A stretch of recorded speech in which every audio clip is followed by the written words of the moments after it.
Hello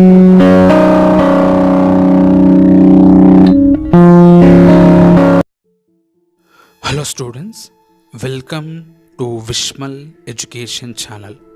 ఈరోజు మనం మాట్లాడుకోబోయే topic electoral bonds.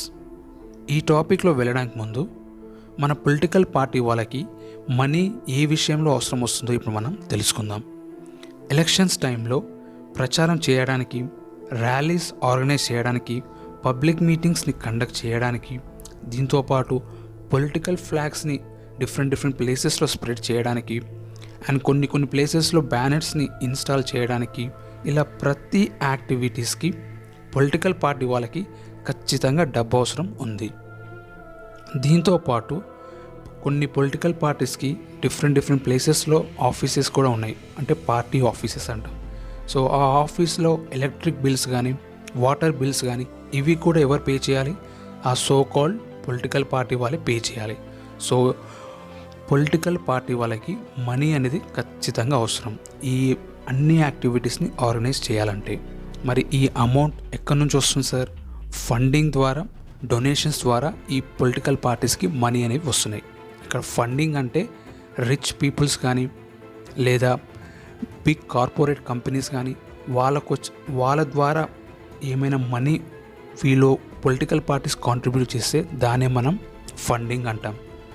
Donations అంటే చారిటబుల్ ట్రస్ట్ కానీ లేదా common people like middle class peoples కానీ వీళ్ళు ఏదైనా పొలిటికల్ పార్టీస్కి కాంట్రిబ్యూట్ చేస్తే దీన్నే మనం డొనేషన్స్ అంటాం. సో ఫండింగ్ ద్వారా, డొనేషన్స్ ద్వారా వచ్చిన మనీని పొలిటికల్ పార్టీ వాళ్ళు ఒక సిస్టమేటిక్గా వీళ్ళు ఈ ఎలక్షన్ యాక్టివిటీస్ కానీ, పార్టీ యాక్టివిటీస్ కానీ వీళ్ళు ఈజీగా కండక్ట్ చేస్తారు. సో ఈ విధంగా ఈ సిస్టమ్ అనేది ఉండేది. కానీ ఈ సిస్టంలో కొన్ని ప్రాబ్లమ్స్ వచ్చాయి. ఏంటా ప్రాబ్లమ్స్? కొంతమంది మినిస్టర్స్ అయితే స్టేట్ కానీ లేదా సెంట్రల్ కానీ అండ్ గవర్నమెంట్ ఆఫీసర్స్ వీళ్ళు ప్రజలకు చేరవలసిన అమౌంట్లో కొంత పర్సంటేజ్ని వీళ్ళు డైవర్ట్ చేసి దాని బినామీ అకౌంట్స్ని క్రియేట్ చేసి ఆ అకౌంట్స్లో వీళ్ళు డిపాజిట్ చేయడం స్టార్ట్ చేశారు. అదేవిధంగా కార్పొరేట్స్ ఇన్కమ్ ట్యాక్స్ని ఎగ్గొట్టడానికి వీళ్ళు కూడా కొన్ని బినామీ అకౌంట్స్ క్రియేట్ చేసి ఆ అకౌంట్స్లో వీళ్ళు డబ్బులు డిపాజిట్ చేయడం స్టార్ట్ చేశారు. ఇలా బినామీ అకౌంట్స్లో ఏదైతే అమౌంట్ వీళ్ళు డిపాజిట్ చేశారో ఆ అమౌంట్ని డిఫరెంట్ ఛానల్స్ ద్వారా ఫైనల్గా పొలిటికల్ పార్టీ అకౌంట్స్లో వీళ్ళు ఈ అమౌంట్ని డిపాజిట్ చేశారు. ఈ విధంగా వీళ్ళు కాంట్రిబ్యూషన్ అనేది చేస్తున్నారని చాలా వరకు సర్వేలో తేలింది. ఈ ఎంటైర్ అమౌంట్ని మనం ఏమంటున్నామంటే బ్లాక్ మనీ అంటాం. బ్లాక్ మనీ అంటే అన్అకౌంటెడ్ మనీ, అంటే ఈ అమౌంట్కి ఎలాంటి అకౌంట్స్ లేవు, అసలు ఈ డబ్బు ఎక్కడి నుంచి వచ్చిందో కూడా గవర్నమెంట్కి తెలియదు. అలా బ్లాక్ మనీ మొత్తం పొలిటికల్ పార్టీస్కి కాంట్రిబ్యూట్ జరుగుతున్న విషయం మన గవర్నమెంట్కి తెలిసింది. సో ఈ ప్రాబ్లమ్ సాల్వ్ చేయాలి అనే ఉద్దేశంతోనే 2017లో అప్పటి ఫైనాన్స్ మినిస్టర్ అయిన అరుణ్ జైట్లీ గారు ఎలక్టోరల్ బాండ్స్ అనే సిస్టమ్ని ఇంట్రడ్యూస్ చేశారు. సో ఈ సిస్టమ్ 2017లో ఇంట్రడ్యూస్ చేశారు, కానీ ఇది ఇంప్లిమెంటేషన్ మాత్రం 2018 జనవరి మంత్లో జరిగింది. సో ఎలక్టోరల్ బాండ్స్ అంటే ఏంది ఇప్పుడు మనం తెలుసుకుందాం. ఎవరైనా ఒక పర్సన్ లేదా ఒక కంపెనీ, ఇక్కడ పర్సన్ అంటే ఖచ్చితంగా ఇండియన్ సిటిజన్ మాత్రమే అండ్ కంపెనీ అంటే ఓన్లీ ఇండియాలో ఇన్కార్పొరేట్ అయిన కంపెనీస్ మాత్రమే. సో వీళ్ళు ఒకవేళ ఏదైనా పొలిటికల్ పార్టీకి డబ్బులు ఫండింగ్ చేయాలని అనుకుంటే వీళ్ళు ఒక బ్యాంక్ని వీళ్ళు అప్రోచ్ అవ్వాలి. అది ఏ బ్యాంక్ అనేది ఆర్బీఐ డిసైడ్ చేస్తుంది. సో ఈ ప్రజెంట్లీ ఆర్బీఐ ఎస్బీఐ బ్యాంక్ని చూస్ చేసుకుంది. సో ఈ పర్సన్స్ ఫస్ట్ ఎస్బీఐ బ్యాంక్కి వెళ్ళాలి.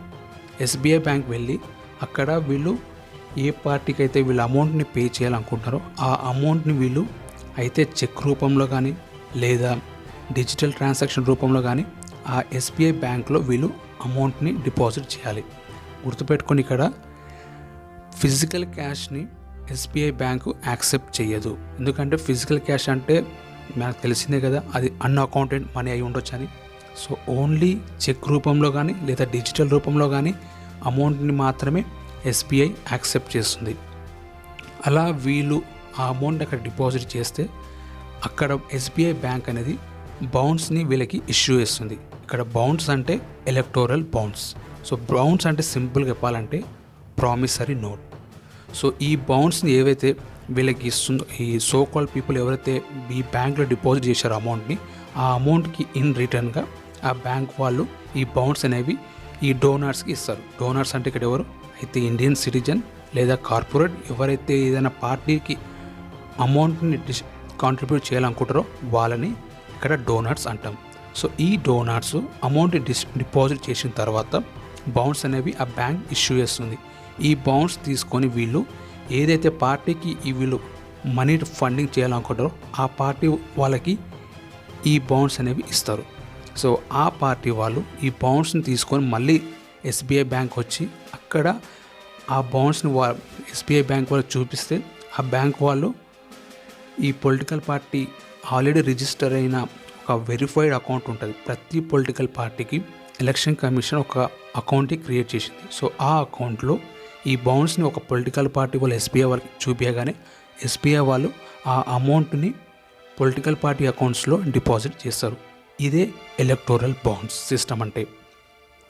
కానీ ఇక్కడ ఏ పార్టీ సార్ అన్ని పొలిటికల్ పార్టీస్కి ఇలాగే సిస్టమా? నో, అన్ని పొలిటికల్ పార్టీస్ కాదండి. ఓన్లీ ఏవైతే పొలిటికల్ పార్టీస్ ఈ రీసెంట్గా కండక్ట్ చేసిన ఎలక్షన్స్లో అంటే లోక్సభ ఎలక్షన్స్ లేదా స్టేట్ లెజిస్లేచర్ ఎలక్షన్స్లో ఒకవేళ ఈ ఎలక్షన్స్లో 1% కంటే ఎక్కువ ఓట్స్ పోల్ అయితే ఆ పొలిటికల్ పార్టీకి ఎలక్షన్ కమిషన్ ఒక అకౌంట్ని అలాట్ చేస్తుంది, ఒక బ్యాంక్ అకౌంట్ని. ఓన్లీ ఆ బ్యాంక్ అకౌంట్లో మాత్రమే ఈ అమౌంట్ అనేవి డిపాజిట్ చేస్తారు. ఇదే ఎలక్టోరల్ బాండ్ సిస్టమ్ అంటే మీనింగ్. సో ఈ సిస్టమ్ ద్వారా మన గవర్నమెంట్ ఏం ఎక్స్పెక్ట్ చేస్తుంది, ఇక్కడ పొలిటికల్ పార్టీకి ఏమైతే ఫండింగ్స్ కానీ డొనేషన్స్ కానీ జరుగుతున్నావో అవన్నిటినీ క్లియర్ అకౌంట్స్ ఉండాలి అనే ఉద్దేశంతోనే ఈ ఎలక్టోరల్ బాండ్స్ అనే సిస్టమ్ని ఇంట్రడ్యూస్ చేయడం జరిగింది. కానీ ఈ సిస్టానికి మన ఎలక్షన్ కమిషన్ అగెనిస్ట్గా ఉంది. ఎందుకంటే ఈ సిస్టంలో ట్రాన్స్పరెన్సీ అనేది లేదు. ఎందుకంటే ఈ డోనర్ ఎవరైతే ఈ అకౌంట్స్ పొలిటికల్ పార్టీ అకౌంట్లో ట్రాన్స్ఫర్ చేస్తున్నాడో ఆ పర్సన్ యొక్క ఐడెంటిటీ అనేది ఇక్కడ రివీల్ అవ్వదు.